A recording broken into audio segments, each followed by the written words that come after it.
Hey everybody, this is Daniel. Welcome back. Hope you're taking care of yourself in these difficult times.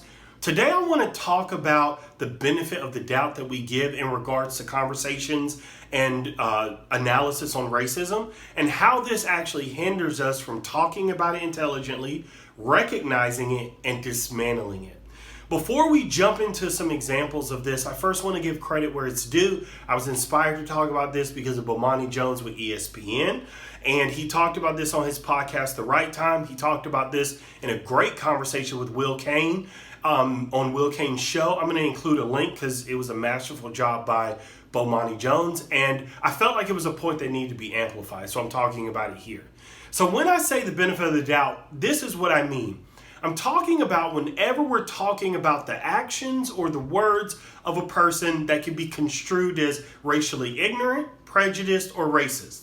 And how there's this invisible but swift move to give them the benefit of the doubt when it is unearned, when it is unfair to do so. And how this swift, unconscious action, this behavior, actually keeps us from seeing racism in its true ugly form. So I want to give you an example of where this is happening in the news so that you can kind of see this for yourself. And then I'm going to give you like an exercise I think can help you if you're struggling with putting this into practice. So the first example I want to give you is in reference to Bubba Wallace and the rope that was hanging in his garage with NASCAR. He's the only full-time Cup Series African-American driver with NASCAR. He found a rope in his garage that he believed looked like a noose. NASCAR thought it looked enough like a noose to call the FBI. The FBI said there was no hate crime, even though it was fashioned like a noose, according to them. I'm gonna be honest, I'm not a NASCAR fan. I'm not a NASCAR expert, but it did look noosey to me. But I don't want to debate whether it looked like a noose or not. What I do want to talk about is the benefit of the doubt that people are giving in regards to the rope, in regards to the people still waving the Confederate flag that's been banned, and the people who are doing the defund NASCAR banner. Because it's the benefit of the doubt around those things that I think needs to be talked about. And that's what Bomani Jones highlighted, and I thought it was brilliant to bring this up. So when people look at the rope and they go, oh, well, it didn't have enough knots to be a noose. What? When people act as though no one would do something like that. What? That's the benefit of the doubt right there. What? Or when they say, just because you're waving a Confederate flag doesn't mean you're racist. What? The Confederate flag represents an insurrection and a civil war because of they wanting to protect slavery. That's what the leaders of the Confederacy said.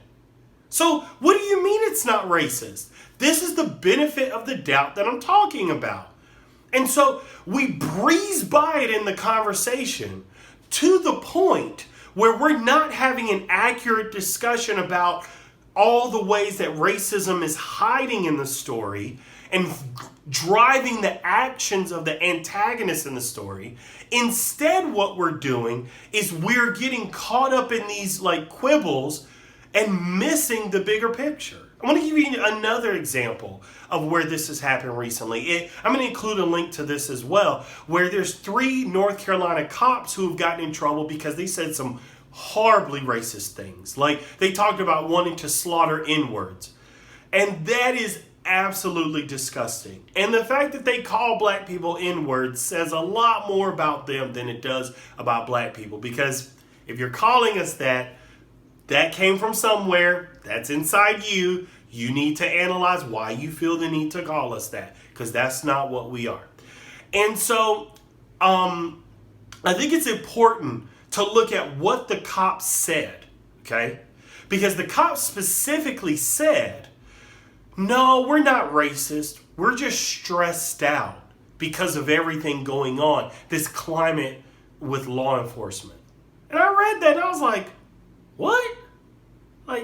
Dude, you're racist. No.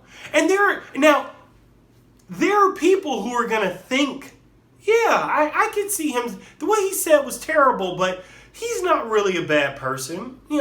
And most cops are good. There's only a few bad apples, yada, yada, yada.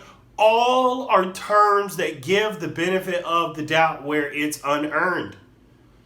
These cops have internalized that mindset such that they honestly think, or maybe they're just lying, but I think a lot of people honestly think that they can say and do racist things and not be racist.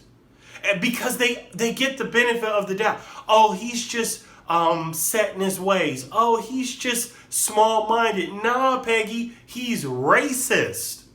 And that's what we have to call it when that is the case. Because that is the only way, especially for people who are not well tuned to seeing racism, that's the only way you're going to be able to start seeing racism better, is when you call a spade a spade. Is a person racist? If they are, then we got to call it. It's not about what job they hold, what position, how much power they have, how close they are to you, if they're in your family, if you're afraid of losing a relationship. If they're racist, they're racist. If they're ignorant, they're ignorant. If they're prejudiced, they're prejudiced. It just is what it is. And the only way that we could get better to the point we could dismantle all of this is by being able to accurately recognize it, accurately talk about it, and then accurately take it down. And that starts with us ending this unconscious habit of giving people the benefit of the doubt who don't deserve it. So you may be asking yourself, how do I stop doing this because I might be doing it and I don't even know it? Here's how you do it. When you see a story in the news where somebody says or does something racist or prejudiced or racially ignorant, or they apologize for doing or saying one of those things, when you catch yourself going, well, everyone makes mistakes, I want you to stop. I want you to find 5 minutes of uninterrupted time. I don't care if you got to go into the bathroom. I don't care if you got to put some pillows under your bed, make it look like you're sleeping, hide from the kids, whatever you got to do. I want you to find 5 uninterrupted minutes. And I want you to set a timer. And I want you to think about what you're about to do, the benefit of the doubt that you're going to give them. And I want you to ask yourself something. I want you to say, what proof do I have that this person deserves the benefit of the doubt? Does this person have a history of this behavior? Is this uncommon for them? If I see police brutalizing people all over the country, why am I giving the police the benefit of the doubt? These are the things to think about that can help you see systemic racism better. And the better you can see it, because we talked about the problem with being colorblind in the last video, which you should check out because I think it was pretty good. But this is what helps you see it. And once you see it, you could do something about it. But you can't really do something about something that you don't see. Thank you so much for joining me. I hope you enjoyed the video. I look forward to your feedback. You can find me on all the social medias. Daniel Troutman on Twitter is DB Troutman. Take care of yourself in these difficult times, and I'll see you next time.